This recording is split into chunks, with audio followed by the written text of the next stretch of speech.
అవధూత శ్రీ చివటం అమ్మ. రోగ నివారణ. అమ్మ వద్దకు వచ్చే భక్తుల్లో ఎక్కువ మంది తమ రోగాలు తగ్గించమనో, తమ కష్టాలు తీర్చమనో వస్తుంటారు. అమ్మ ఆశీర్వదించినంతనే ఎంతటి రోగాలైనా తగ్గిపోయేవి. ఒక్కోసారి అమ్మను స్మరించినంత మాత్రాన్నే కూడా వ్యాధి నివారణమయ్యేది. కైకలూరుకు చెందిన ఒక భక్తుడు రక్తపోటుతో బాధపడేవాడు. అతడు ధ్యానం చేసుకుంటే చాలు, రక్తపోటు ఇంకా అధికమయ్యేది. అమ్మ సన్నిధిలో ధ్యానం చేసుకుంటే మాత్రం రక్తపోటు ఉండేది కాదు.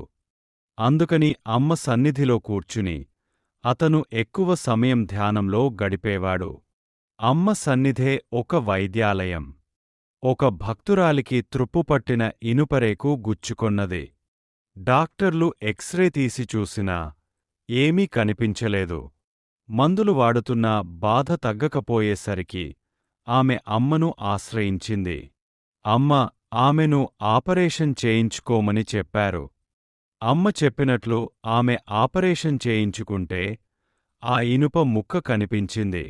డాక్టర్లు దానిని తొలగించారు.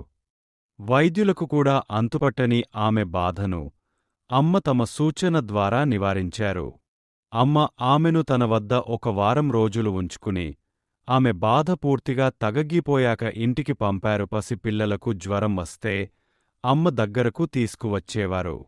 అమ్మ బొట్టు పెట్టి ఆశీర్వదించేవారు. వెంటనే జ్వరం తగ్గిపోయేది. ఒకరోజొక భక్తురాలు అమ్మ సన్నిధిలో కూర్చొని గీత చదువుతుంటే ఆమె గొంతు పొడారిపోయింది. వెంటనే అమ్మ తన గొంతు సవరించుకున్నారు. తక్షణమే ఆమె గొంతులోని బాధ నివారణైంది. ఒకరోజు నారాయణమ్మగారి పిల్లవాడు మేడమీదనుంచి క్రిందపడి బాధతో ఏడుస్తున్నాడు. అతని తల్లిదండ్రులు ఒక గ్లాసులో నీళ్లు తీసుకుని అమ్మను తలచుకొని వాటినే అమ్మ తీర్థంగా భావించి ఆ పిల్లవాడి చేత త్రాగించారు. వెంటనే పిల్లవాడు ఏ బాధా లేకుండా ఆడుకొన్నాడు. అలాగే ఒకసారి ఒక పిల్లవానికి కాలుమీదుగా బస్సు పోయింది. పాదం రెండుగా చీలిపోయింది. కాని ఎముకలు ఏమాత్రం దెబ్బ తినలేదు. ఆస్పత్రికి తీసుకెళ్లి వైద్యం చేయించారు. అతని బాధ తగ్గింది కాని కొంచెం కూడా నడవలేకపోయేవాడు. అమ్మ భక్తురాలైన అతని తల్లి అతన్ని అమ్మ దగ్గరకు తీసుకువచ్చింది. అమ్మ ఆ పిల్లవాడి కాలును సవరిస్తూ, బాబూ, ఇంకా నువ్వు నడవడం లేదా అన్నారు. వెంటనే అతని కాలు నొప్పి తగ్గిపోయి మామూలుగా నడిచాడు. మరో ఊరిలో ఉన్న మారెళ్ల శ్రీరాములుగారికి ఒకసారి జ్వరం వచ్చింది. ఎన్ని రోజులకు తగ్గలేదు. తెలిసిన వారి ద్వారా అమ్మకు ఆ సంగతి తెలియజేశారు. అక్కడ అమ్మకు కబురందడంతోనే ఇక్కడ ఆయన జ్వరం తగ్గిపోయింది. ఒకసారి సీతామహాలక్ష్మిగారి పాపను పగబట్టి ఒక పాము వారింటికి వచ్చింది. ఇంట్లో అంతా భయపడ్డారు. సీతామహాలక్ష్మిగారు ఆ పాపను అమ్మ వద్దకు తీసుకువెళ్ళి విషయం విన్నవించారు. అమ్మ ఆ పాప శరీరమంతటికీ విభూతి పూసి ఏమీ భయం లేదని చెప్పి ఇంటికి పంపారు. ఆ పాము ఏమైందోగాని మళ్లీ కన్పించలేదు. ఒకసారి కాంతమ్మ అనే భక్తురాలికి మండ్రగబ్బ కరిచి చాలా బాధపడుతున్నది. ఆమె అమ్మ దగ్గరకు వెళ్ళి ఆ బాధ నివారించమని వేడుకొంది. అమ్మ ఆమెకు కొంత విభూతి ఇచ్చి అది కొత్తలంక యోగిగారి విభూతిని దానిని నీళ్లల్లో వేసుకుని త్రాగమని చెప్పారు. ఆమె అలా చేయగానే బాధ తగ్గిపోయింది. ఒకసారొక భక్తుని పాపకు పొంగు చూపింది. అతడు రామనామం స్మరిస్తున్నాడు. ఆ రోజు రాత్రి అతనికి కలలో అమ్మ కనిపించి అమ్మవారి బండారు తెచ్చి పాప నొసట పెట్టమని, పాప పడుకున్న మంచం కోళ్లకు కూడా పెట్టమని చెప్పారు. తెల్లవారి అమ్మ చెప్పినట్లు చేయడమెలానా అని అనుకుంటూ ఉండగా తెలిసినామె ఒకరు పాపను చూడటానికి వచ్చానని, పాపకోసం అమ్మవారికి పూజ చేయించి బండారు తెచ్చానని చెప్పి బండారు ఇచ్చింది. ఆ భక్తులు ఆశ్చర్యపోయి అమ్మ కల్లో చెప్పినట్లే చేశారు. పాపకు పొంగు తగ్గిపోయింది. అమ్మ అనుగ్రహానికి వారెంతో పొంగిపోయారు. ఒక చిన్న పాపకు ప్రక్కింటివారి చనిపోయిన చిన్నపిల్లగాలి రూపంలో పట్టుకొని బాధిస్తున్నది. తల్లిదండ్రులు ఆ పాపను అమ్మ దగ్గరకు తీసుకువచ్చారు. పాపను చూస్తూనే అమ్మ ఏమీ లేదు, పోయింది అన్నారు. ఆ క్షణం నుంచి పాపకు ఆ బాధ నివారణైంది. ఒకసారి రంగమ్మగారి తండ్రికి జ్వరం వస్తే ఒక మందుకు బదులు వేరొక మందు వేసేసరికి ఆయన పరిస్థితి విషమించింది. అమ్మకు విన్నవించుకుంటే అమ్మ కొంచెం విభూతినిచ్చి దానిని నీటిలో కలిపి రోగికి త్రాగించమన్నారు. వెంటనే అతడు స్వస్థుడైనాడు. అమ్మ తమ ఆశీస్సులతో రోగ నివారణ చేయటమే కాదు, ఒక్కోసారి దిక్కులేని వారికి తానే స్వయంగా పరిచర్యలు కూడా చేసేవారు. వారి రోగాన్ని తాను తీసుకొని అనుభవించేవారు. బులుసు మంగమ్మగారిని చూచే వారెవరూ లేరు. ఏ దిక్కులేని ఆమెను అమ్మే కనిపెట్టి ఉండేవారు. ఒకసారి ఆమెకు జ్వరం వచ్చింది. అమ్మ ఆమెను తన దగ్గర ఉంచుకొని స్వయంగా సేవలు చేశారు. ఆమెకు జబ్బు తగ్గలేదు కాని అమ్మకు మాత్రం జ్వరం వచ్చింది. అప్పుడు సేవకులు అమ్మతో, అమ్మా, మీరే జ్వరంతో బాధపడుతున్నారు కదా, మరి మీరు ఆమెకేమి సేవ చేయగలరు? ఆమెను ఎక్కడికైనా పంపకూడదా అన్నారు. అమ్మ అందుకంగీకరించడంతో ఆమెను మరొకరి ఇంటికి పంపించారు. అక్కడకు వెళ్ళిన 3 రోజులకు ఆమె మరణించింది. అమ్మకు కూడా జ్వరం తగ్గిపోయింది. మంగమ్మగారు విరేచనానికి వెళ్ళిన గుడ్డలను అమ్మ బ్రహ్మంగారి భార్యను ఉతకమన్నారు. ఆమె అసహించుకొని వాంతి చేసుకుంటే, అమ్మ నీ దానికి నీకు డోకు వస్తుందా అని మందలించారు. విస్సయ్య పంతులుగారి కుటుంబ సభ్యులంతా అమ్మ భక్తులు. ఒకసారి వీరి తల్లిగారికి ఆపరేషన్ చేయించవలసి వచ్చింది. ఆపరేషన్ గుంటూరులో చేయించాలా, కాకినాడలో చేయించాలా అని అమ్మనడిగారు. అమ్మ ఆ 2 చోట్లా వద్దు, తణుకులో శ్రీ జేజేశ్వరరావుగారి హాస్పిటల్లో చేయించమన్నారట. ఏ ప్రమాదం లేకుండా ఆపరేషన్ జరిగి ఆమె త్వరగా కోలుకున్నారు. ఒకసారి విస్సయ్య పంతులుగారి తమ్ముడు విజయనగరంలో ఉన్న తమ అక్కను చూచి రావాలని అమ్మగారి అనుమతి కోరాడు. అమ్మ అనుమతించలేదు.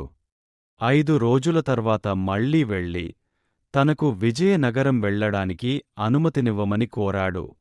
అమ్మ అనుమతించక ఒక అరటిపండు తాను కొద్దిగా తిని 4వ వంతు పండు అతనికిచ్చి మిగిలినది చెత్తలో పడవేశారు. అతడు ఇంటికి చేరుకోగానే కడుపు నొప్పి వచ్చి ఆపరేషన్ చేయించవలసి వచ్చింది. ఈ విషయం అమ్మకు విన్నవించగా, అమ్మ నాకు తెలుసు బాబూ, తమ్ముడు నా మాట వినబట్టే బ్రతికాడు. విజయనగరం వెళ్తే బాబుకు దిక్కెవరు అన్నారు. ప్రతిరోజూ తీర్థము, తానరగించిన ప్రసాదం పంపేవారు. అతి త్వరలోనే అతనికి ఆరోగ్యం చేకూరింది. బ్రహ్మం అనే ఒక భక్తునికి జాతకం ప్రకారం తనకు గండముందని తెలుసు. ఒకరోజు అతడు రామాలయానికి సున్నం వేస్తుంటే నిచ్చెన జారి క్రింద పడిపోయాడు. అమ్మ దయవల్ల అతడు బ్రతికి బయటపడ్డాడు. అంతకు కొన్ని రోజుల ముందు అమ్మ అతని భార్యకు కలలో కనిపించి నుదుట బొట్టు పెట్టారట. అలా ఆమె పసుపు కుంకుమల్ని కాపాడారు అమ్మ. రేలంగి వాస్తవ్యులు శ్రీ దత్తుగారు ఇలా చెప్తున్నారు.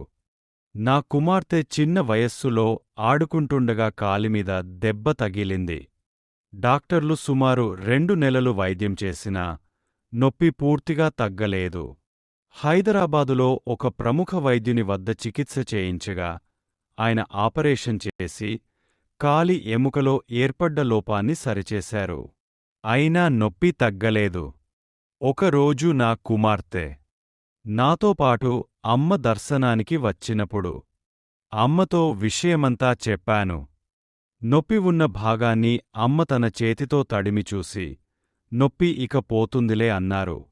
అమ్మ నోటిమాటే నా కుమార్తెకు నిజమైన చికిత్స అయింది. ఆ రోజుతో నొప్పి పూర్తిగా మాయమైపోయింది. చివటం గ్రామస్థులు శ్రీమతి చిన్నం సీతామహాలక్ష్మిగారి భర్తకు జబ్బుచేసి మంచం పట్టారు. అప్పుడు అమ్మ రోజూ వారింటికి వెళ్ళేవారు. వారి భర్త నమస్కారం చేసుకొనేవారు. ఒకరోజు అమ్మ 2 రూపాయలిచ్చి వెళ్ళిపోయారు. ఆమె ఆ డబ్బులతో టీ పొడి, పంచదార, పాలుకొని భర్తకు టీ కాచి ఇచ్చింది. అప్పటినుంచి ఆయనకు రోగం తగ్గు ముఖం పట్టి కొన్నాళ్లకి పూర్తిగా ఆరోగ్యవంతులయ్యారు. ఈ సందర్భంలో శ్రీ షిరిడీ సాయిబాబా చరిత్రలోని ఒక సంఘటన గుర్తుకు వస్తుంది. శ్యామ మొల్లల వ్యాధితో బాధపడుతుంటే బాబాసోనా ముఖీ ఆకు తెప్పించి కషాయం కాచి ఇస్తే వ్యాధి తగ్గిపోయింది. బాబా సమాధి చెందిన తర్వాత అదే వైద్యం అదే వ్యాధికి శ్యామ మరలా చేసుకుంటే వ్యాధి తగ్గడానికి బదులు ఎక్కువైంది. నిజానికి వ్యాధి తగ్గడానికి కారణం మహాత్ముల సంకల్పమేగాని మరేది కాదని గమనించాలి. సూరమ్మగారు అమ్మ దగ్గర కూర్చుని ఉండగా వారి మేనల్లుడు ఆమె ఒడిలోకి వచ్చి కూర్చున్నాడు. ఆ పిల్లవాడు వీపుమీద పెద్ద వ్రణంతో బాధపడుతున్నాడు. అమ్మ ఆ బాలుడిపై ఒక చాక్లెట్ విసిరారు. చాక్లెట్ తిని పిల్లవాడు ఆడుకోడానికి వెళ్ళిపోయాడు. మర్నాటికల్లా అంతకురుపు అణిగిపోయి బాధ పూర్తిగా తగ్గిపోయింది. తేతలి సీతమ్మ గారింట్లో పిల్లి పిల్లలను పెట్టింది. ఆ కూనలు ఒకటే కాళ్లకు అడ్డాలు పడుతుంటే సీతమ్మగారి పాప ఒక పిల్లి పిల్లను చేత్తో పట్టుకుని ఎత్తి అలా విసిరేసింది. అంతే! ఆ పిల్లి గీలగిలా కొట్టుకుని తల వేలాడేసింది. సీతమ్మగారు దుఃఖంతో కుమిలిపోతూ అమ్మా! అమ్మా! అని అమ్మను స్మరిస్తున్నారు. పిల్లిని చంపడం మహాపాతకం అంటారు కదా! ఆ పిల్లికూనమీద గంప కప్పిపెట్టి ఆరాటంతో అమ్మని స్మరిస్తూ ఏడుస్తున్నారు. కాసేపటికి గంపెత్తితే చటుక్కున లేచి తుర్రున పారిపోయిందా పిల్లికూన. చిన్నం సుబ్బారావుగారికి బాగా జబ్బు చేసింది. డాక్టర్లు చనిపోతాడని చెప్పారట. కాని ప్రతిరోజూ ఆయనకు అమ్మగారు తన మంచం దగ్గరగా కూర్చుని నీవు బ్రతుకుతావు అని చెప్తున్నట్లుగా స్వప్నం వచ్చేది. అది పూర్తిగా కల, మెలకువ కాని స్థితి. కళ్ళు తెరిచి చూసి అమ్మగారు ఇక్కడున్నారు ఏరీ అని అడిగేవారట. ఈ సంఘటన అమ్మ భౌతిక దేహంతో ఉన్న రోజుల్లోనే జరిగింది. అమ్మ ఆశీస్సుల వలన అతడు మృత్యుముఖం నుంచి బయటపడ్డాడు. మహాత్ముల ఆజ్ఞను యమ ధర్మరాజు కూడా పాటించి తీరవలసిందే. చనిపోయిన వారిని బ్రతికించిన లీలలు మహాత్ములందరి చరిత్రల్లోనూ కన్పిస్తాయి. అయితే కొందరు ప్రత్యక్షంగా అలాంటి లీలలు ప్రదర్శిస్తే కొందరు పరోక్షంగా తాము గుప్తంగా ఉండి ప్రదర్శిస్తారు. ఈ రెండో కోవకు చెందినవారు అమ్మ. శ్రీ షిరిడీ సాయిబాబా చనిపోయిన మాలంబాయి అనే భక్తురాలిని బ్రతికించారు. సిద్ధారూఢ స్వామి శివపంచాక్షరి మంత్రం ఉచ్చరించగానే చనిపోయిన సర్పం సజీవమై చరచరా ప్రాకుతూ వెళ్ళిపోయింది. గజానన్ మహారాజ్ తమ దృష్టిమాత్రం చేత చనిపోయి కుళ్ళిపోయిన ఒక కుక్కను జీవింపచేశారు. ధునివాలా దాదాకైతే పునరుజ్జీవింపచేయడమనేది ఒక చిన్న పిల్లల ఆటలాగా ఉండేది. చనిపోయిన పిట్టల్ని, కుక్కల్ని పిల్లలు వినోదంగా ఆయన మీదకు విసిరేసేవారు. అంతే, అవి నిద్రలేచినట్లు లేచి ఎగిరిపోయేవి, పరిగెత్తిపోయేవి.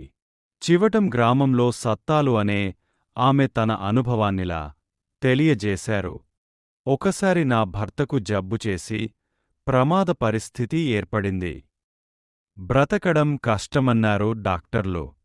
అమ్మ వచ్చి అతడిని చూచి ఇతడు బ్రతుకుతాడు, మీరు జాగ్రత్తగా సేవ చేయాలి అన్నారు. అమ్మను అడిగి విభూతి తెచ్చి రోగికి పెట్టాము. కాని ఆ రాత్రే అతడు మరణించాడు. ఆ విషయం బంధువులందరికీ కబురు చేశాము. అతని అంత్యక్రియలకు ఏర్పాట్లు పూర్తి అయ్యాయి. పాడిమీద పడుకోబెట్టడానికి శవాన్ని లేవనెత్తబోయేంతలో అతని శరీరంలో కదలిక ఏర్పడింది. అది చూచిన వారి ఆశ్చర్యానికి అంతులేదు. అమ్మ మాటలు గుర్తు తెచ్చుకొని వెంటనే అతడిని మంచంమీద పడుకోబెట్టి హాస్పిటల్కు తరలించాము. 2 మాసాల్లో పూర్తిగా స్వస్థత చెంది తిరిగి వచ్చాడు. ఈ రోజుకీ ఆరోగ్యంగా తిరుగుతున్నాడు. అంతేకాదు అతడు శరీరాన్ని వీడివెళ్ళి మళ్లీ వచ్చే లోపల ఇతర లోకాల్లో తనకు కలిగిన అనుభవాలను కూడా గ్రామస్థులకు చెప్పాడు. అమ్మ వాక్కు అమృతవాక్కు. తేతలి వాస్తవ్యులు శ్రీకట్ట సత్యంగారి పాపకు 6 వయస్సులో బాగా జబ్బు చేసింది. నెల రోజులు తణుకులో హాస్పిటల్లో చికిత్స చేయించినా ఏమీ లాభం లేకపోయింది. చివరకు ఒకరోజు డాక్టర్లు పెదవి విరిచి, ఈ పాప రేపు ఉదయం 8 గంటలకల్లా చనిపోతుంది. ఇంటికి తీసుకెళ్ళమన్నారు. పాపను ఇంటికి తీసుకువచ్చారు. డాక్టర్లు చెప్పినట్లే తెల్లవారి 8 గంటలకల్లా ప్రాణం పోయింది. తల్లిదండ్రులు గుండెలవిసేలా ఏడుస్తున్నారు. చుట్టూ ఉన్నవారు తరువాత జరగవలసిన కార్యక్రమానికి సన్నాహాలు చేస్తున్నారు. ఏడ్చి ఏడ్చి బిడ్డ శవాన్ని చూడలేక బయటకు వచ్చి నిల్చున్నారు సత్యంగారు. అంతలో చివటం నుంచి ఒకమ్మాయి వచ్చి, అమ్మగారు పాప బ్రతుకుతుంది అని చెప్పారు అని చెప్పింది. ఇంకేం బ్రతకడం, అంతా అయిపోయింది అన్నారు సత్యంగారు. ఆ వచ్చినమ్మాయి లోపలికి వెళ్ళి చూసేసరికి పాప కదులుతున్నది. పిల్లలందరూ మీ పాప కదులుతుంది కదులుతుంది అంటూ పరిగెత్తుకుంటూ వచ్చి సత్యంగారితో చెప్పారు. సరిగ్గా అమ్మగారి కబురు అక్కడ అందిన క్షణాన్నే పోయిన ప్రాణం తిరిగి వచ్చింది. మహాత్ముల ఆజ్ఞను మృత్యుదేవత కూడా శిరసావహించవలసిందే.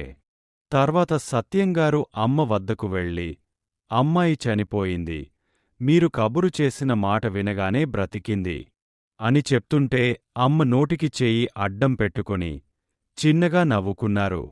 అంతే. మహాత్ములు దేనికీ కర్తృత్వం వహించరు. ఆ పాప తన తోటి స్నేహితులతో చనిపోయిన తర్వాతనుంచి మళ్లీ బ్రతికే లోపల తనకు కల్గిన అనుభవాన్నిలా చెప్పేదట. అప్పుడు నేను ఒక క్రొత్త ప్రదేశానికి వెళ్ళాను. అక్కడ ఎంతో గొప్ప ప్రకాశంగా ఉంది. అక్కడ నేను పూలు కోసుకుంటుంటే ఎవరో చెప్పారు, అక్కడ మీ అమ్మా నాన్న ఎంతగానో ఏడుస్తున్నారు నీకోసం. వెళ్ళు వెళ్ళు అని. ఆ పాపకిప్పుడు పెండ్లి అయింది. అమ్మ ఈనాటికి ఆమెను అనుగ్రహిస్తూనే ఉన్నారు. ఇటీవల ఆమె ఒకరోజు తేతలిలో రామాలయం శుభ్రం చేయడానికని వెళ్ళి తలవంచి తుడుస్తూ ఉంటే తన వెనగ్గాద్వార బంధం దగ్గర అమ్మ పాదాలు కనిపించాయి. చివుకున తలెత్తి చూస్తే అమ్మ ద్వారబంధానికి ఒక చెయ్యి వేసి చక్కగా నిల్చుని ఉన్నారట.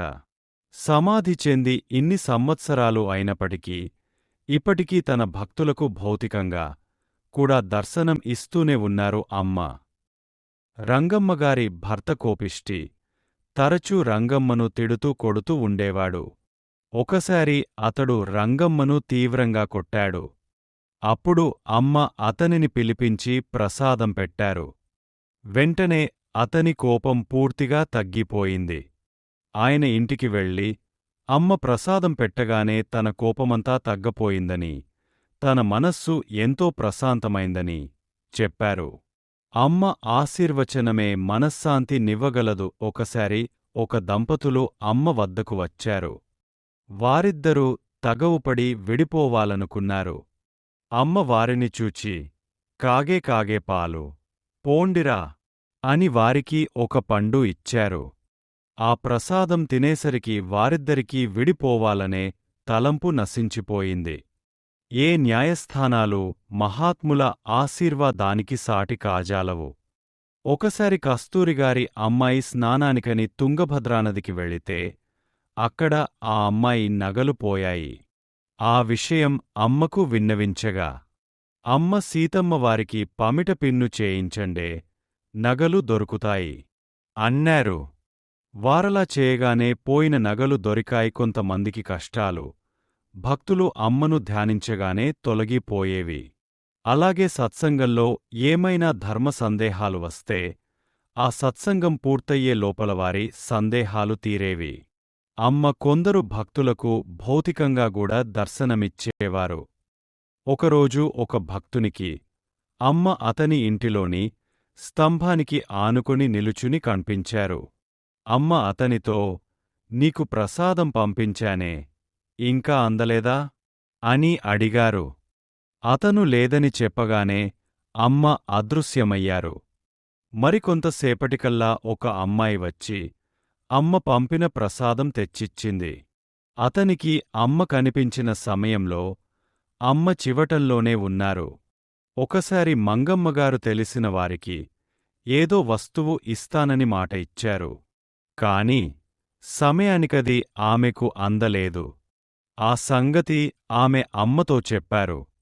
అప్పుడు అమ్మ ఆమెకు సీతమ్మవారి మెడలోని మంగళసూత్రాలు తీసి మంగమ్మగారికిచ్చి పని కానివ్వమన్నారు. పైకం సమకూడిన తర్వాత మంగమ్మగారు అమ్మవారికి మంగళసూత్రాలు చేయించి ఇచ్చారు. అమ్మ అప్పుడు కొందరికి ఆ విధంగా ఆర్థిక పరంగా కూడా సర్దుబాటు చేస్తుండేవారు. అమ్మ దర్శనానికి వచ్చిన భక్తులు ఆమె అనుజ్ఞ లేకుండా తిరిగి వెళ్తే అనేక ఇబ్బందులకు గురయ్యేవారు. అమ్మ అనుజ్ఞ ఇచ్చాక వెళ్తే అన్నీ సవ్యంగా జరిగేవి.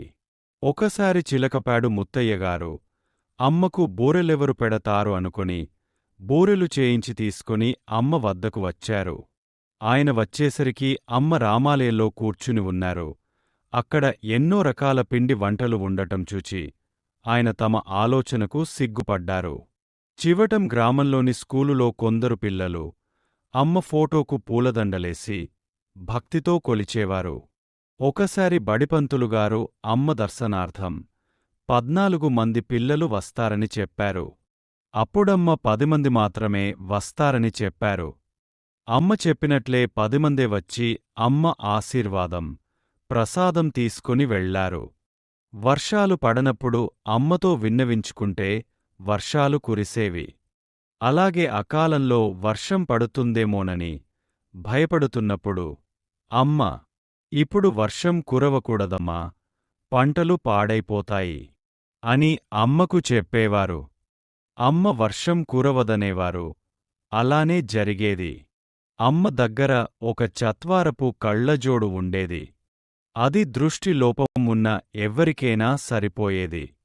దృష్టిలోపం ఎక్కువ ఉన్నా తక్కువ ఉన్నవారు ఆ కళ్లజోడు పెట్టుకుని అమ్మ ఇచ్చిన పుస్తకం చదివి తర్వాత ఆ కళ్లజోడు, పుస్తకము అక్కడే పెట్టి వెళ్లేవారు.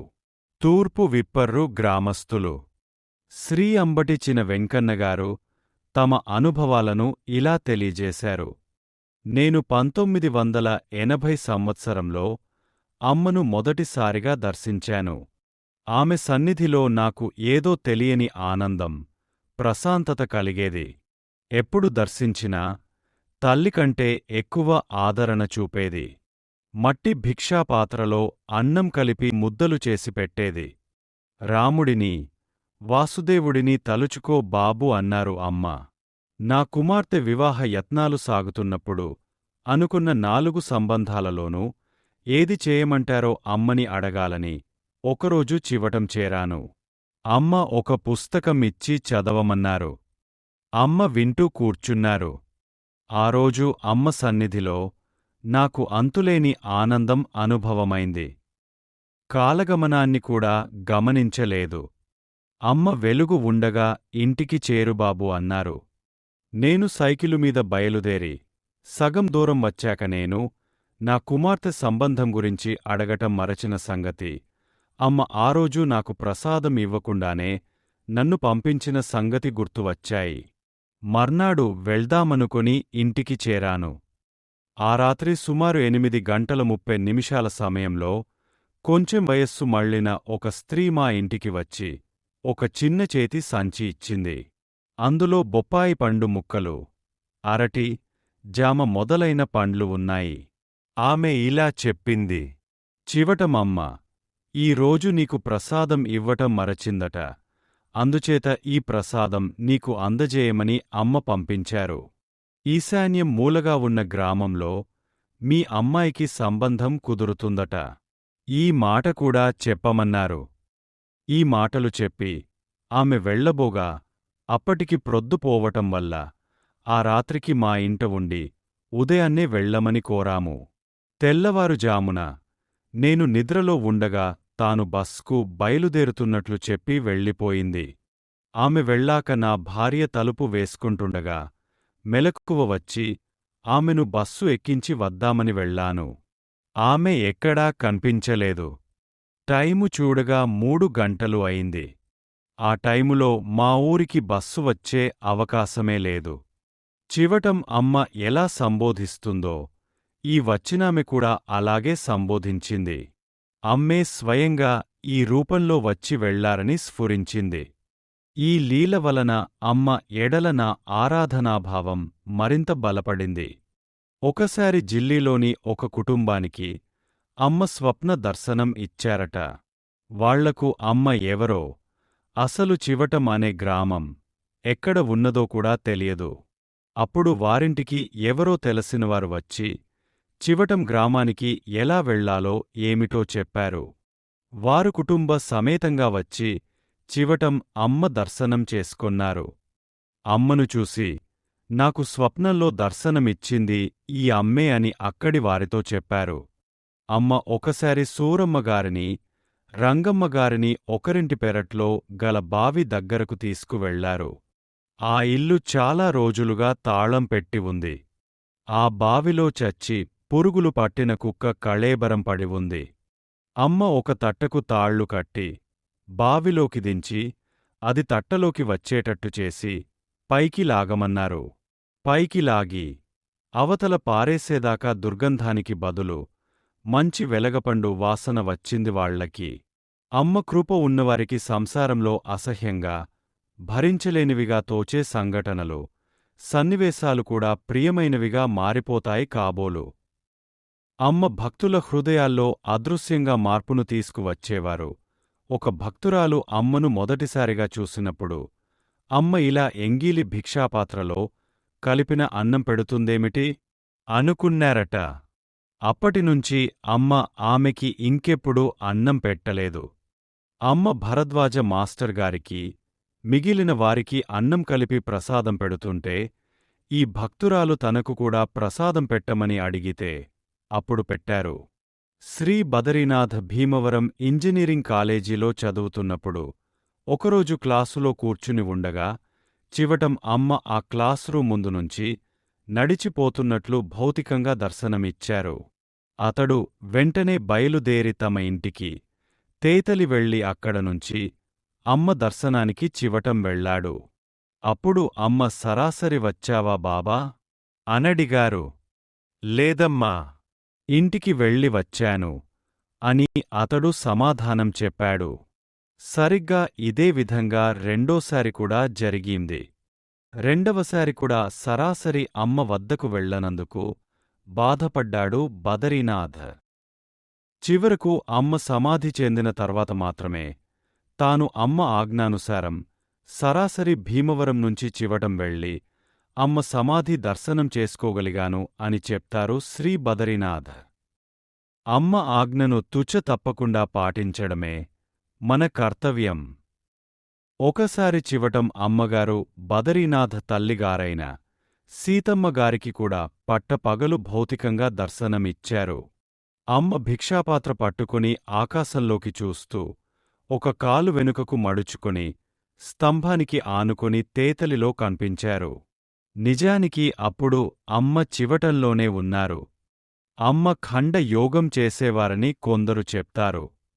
ఒకసారి శ్మశానంలో అమ్మ కాళ్ళు, చేతులు, మొండెం విడివిడిగా పడి ఉండటాన్ని ఒకామె చూసి అమ్మను ఎవరో చంపేశారనుకొని భయంతో ఇంటికి వచ్చేసిందట.